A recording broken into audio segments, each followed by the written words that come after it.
Hello everyone and welcome back to my channel. Today we're doing another video in the body modification reaction series and we will be looking at split tongues. In this video we'll look at people describing the process and how it heals. Hey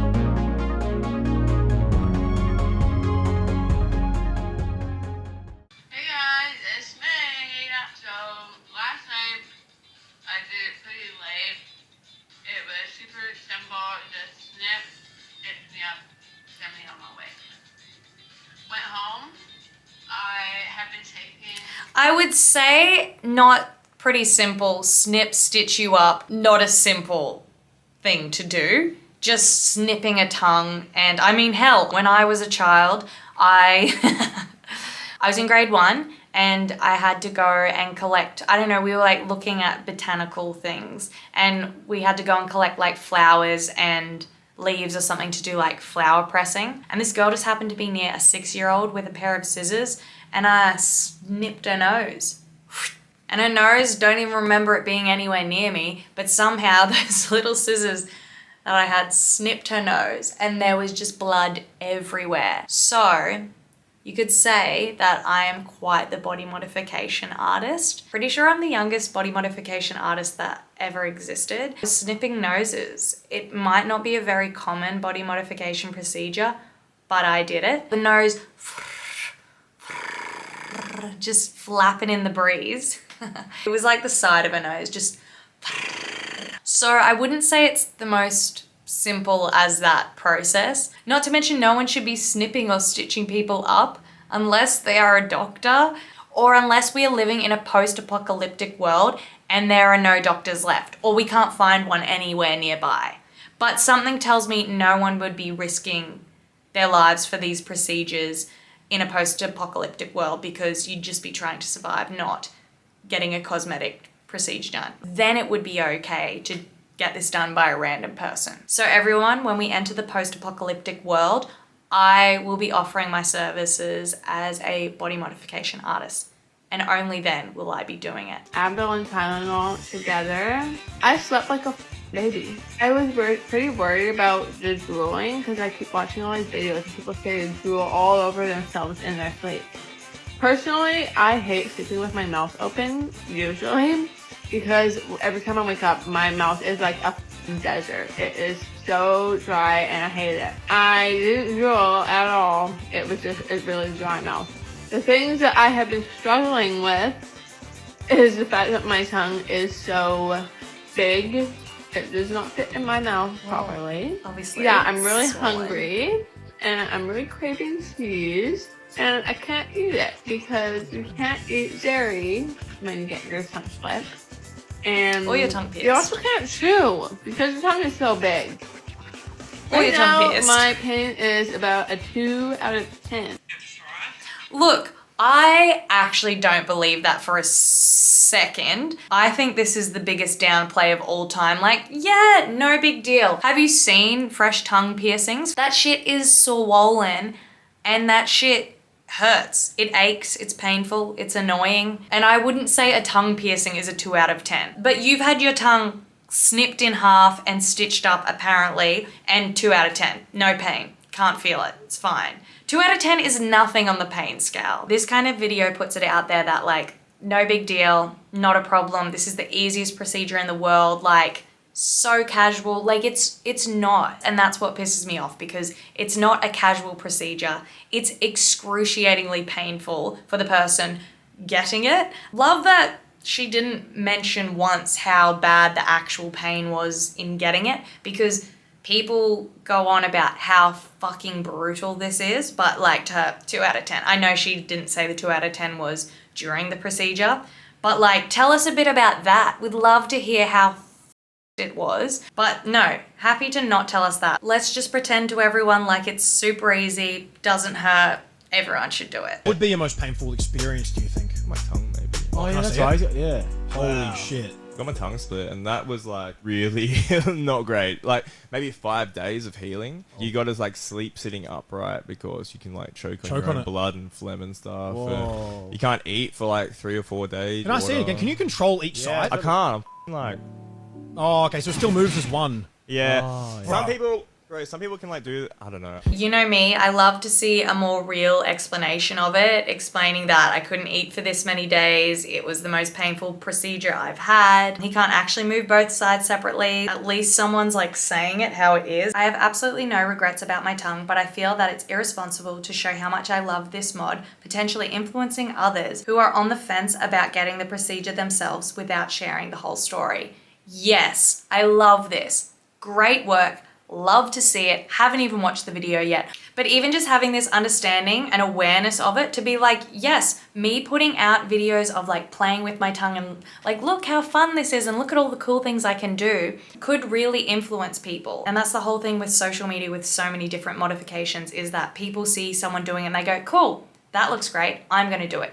And they don't do enough research or they don't look into the person they're going to or they don't realize how it's going to affect them and their life and they just impulsively do it. Because basically that's like the entire culture of TikTok is like quick trends that come and go and that everyone has to get on. I mean, you see it with so many things. How are body modifications any different to that? And when you have a following and when you have people who look up to you, they're obviously going to either try and be like you or they're going to be influenced by the things you do or find something that you do cool and they like the look of it and they might want to try it. Like, this is a really smart way to go into it and I appreciate this so much. I did years of extensive research. I even talked to people who had procedures done. But one thing that I wasn't ready for was the healing process. I mean, I had all of the materials, but mentally I was not ready. Because I had heard these people say, like, oh my god, it's so painful.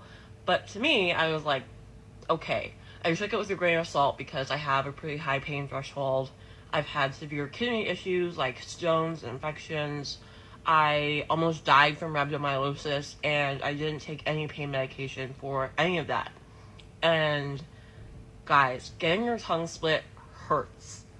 I mean, your tongue is so full of nerves and you're getting it cut in half. So nothing can really prepare you for that, but for me it was 100% worth it because I've wanted it for so long.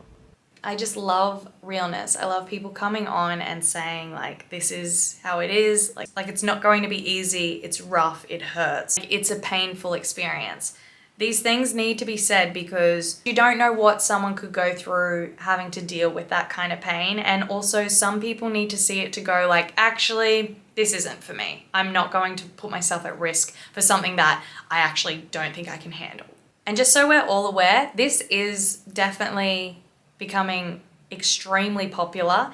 And I don't know if it's because of TikTok or social media, but Split Tongue has 722.4 million views on TikTok. Split Tongue Life has 33.4 million. Now I know that doesn't mean that 722 million people have their tongue split, but that is how many times it's been viewed. So it's been seen by a lot of people. So it's not like it is this unheard of thing that people couldn't be influenced by. People could see it and go, oh yes, I need that. I did the tie-off method with fishing line, so I put fishing line through my tongue piercing, tied it around the tip of my tongue really tight, and I tightened it every day or two, and just kept doing it until it started splitting my tongue. I do not recommend doing this. I will tell everybody, do not do it. I was told about it because I said I wanted my tongue split to a piercer. He told me about it. I was like, you know what? What piercer is just recommending this? Get a new piercer. No one should be recommending this method, let alone a person who works in a form of body modification. Absolutely should no piercer be recommending this. They should be warning you off doing this. As a piercer, you should always want people to be practicing things in a safe and sanitary way, and this absolutely is not that. You're basically telling someone to DIY an extremely risky and dangerous procedure at home with fishing line, like, sick. As much as I don't want people even going to a body modification artist, I would recommend them a body modification artist over doing it at home with fishing line. Wouldn't you? Let's see if this works, because going to get your tongue split is very expensive. It's illegal. I would have to fly somewhere. I'd have to spend the night, pay $500 to $1,000 to get it done, and then have to go through all of the healing process. Sorry, have you had a tattoo ever? Like, I can see you've had a tattoo. How much are you paying for your tattoos? Like $20? I don't understand. Tattoos done correctly, professionally, and by people who are skilled not only as an artist, but also with a tattoo machine, they're expensive. So I don't understand how you've had tattoos, yet you wouldn't pay an expensive amount for another body modification that you're interested in getting. Really doesn't make a lot of sense to me. Also very common to travel for a tattoo, for a body modification. But if someone's work is worth it to you, then the price shouldn't matter. Even though it's illegal in different places, you're not the one who's gonna get in trouble. It's going to be the person performing the body modification. So stop being such a goody two-shoes and get it done properly. Thought, you know what, let's try it, let's see if it works. So that's what I did. Very, very, very painful. The first 3 days I couldn't eat. I had a horrible lisp for probably 2 weeks, and it was just a lot of pain. I didn't sleep for a couple days because my tongue would be throbbing. I had trouble eating for most of the 2 months. To be honest, it'd be throbbing if you had it done with a scalpel and stitched up as well. That I did it, and I will not recommend anybody try it. Also, yes, it is dangerous to do it yourself. It can cause nerve damage.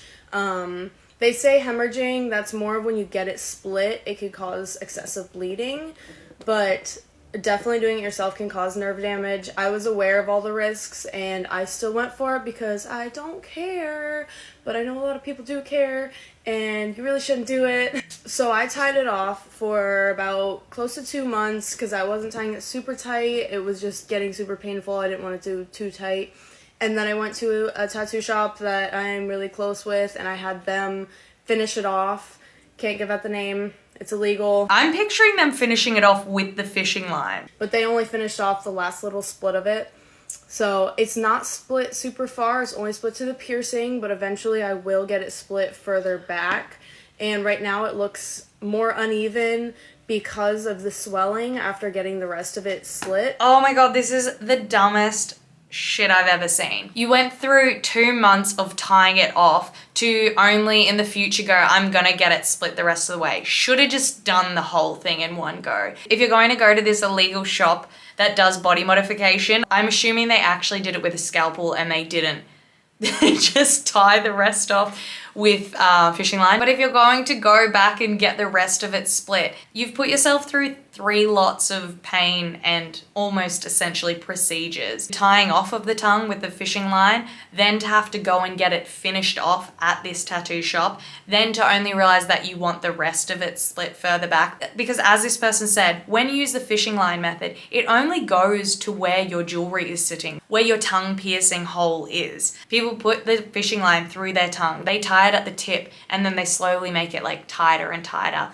and tie it off with shorter lengths until it essentially just like comes apart at the end. But also these generally are tiny splits that look ridiculous and they're normally uneven. If you're gonna do it right the first time rather than like fucking the tongue up and still having to go and pay the amount. So you can see Oh! on that side it sticks out a little bit because that part is still swollen. It is a little bit uneven. It's always going to be a little bit uneven. I'm aware of that. Another reason why you shouldn't do the tie-off method, because it's not going to be completely perfect. I'm sorry, but that doesn't look like what it's supposed to look like, so it just looks silly because you didn't want to pay for a body modification artist. But for me, it was just one of those, fuck it, let's try it. That's what I did. I love it, but please, please do not do this. It is not a good idea. It's not safe.